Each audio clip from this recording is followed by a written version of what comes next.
Je ne veux pas évoquer Barkhane sans d'abord rendre hommage à toutes les victimes du conflit au Sahel, aux civils et à nos militaires, morts ou blessés dans l'exercice de leur mission.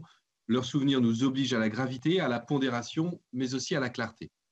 Le rapport qui nous est présenté est le fruit d'un long travail que je remercie les rapporteurs d'avoir accompli. Bien sûr, il mérite d'être publié, malgré les nombreux points de désaccord que j'y trouve.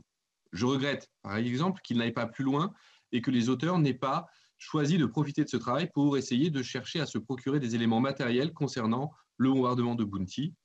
Il est vrai que le contrôle de l'action de l'exécutif nous incombe à tous et je crois que nous ne devrions pas y renoncer.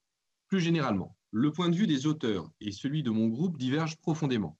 La contribution que je déposerai entrera davantage dans le détail.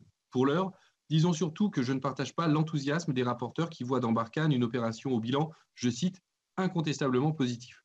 Dans la mesure où le nombre des combattants, leur zone d'action et d'influence, le nombre des morts, des blessés et des déplacés se sont considérablement accrus, dans la mesure où le Mali a connu un coup d'État l'été dernier et la démocratie ne s'est affermie nulle part, je suis forcé de m'interroger sur ce que les auteurs pourraient appeler un bilan mitigé. Je dois surtout attirer l'attention sur l'avenir de l'opération.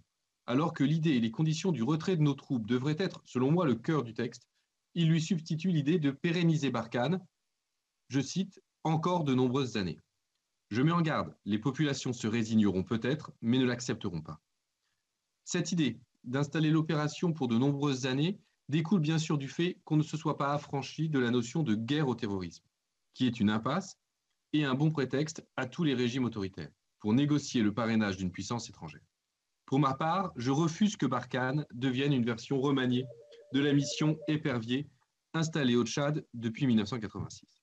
Je le redis, notre objectif doit être d'organiser de façon progressive et méthodique, en concertation avec les peuples qui ne sont jamais sérieusement consultés, le retrait des soldats français.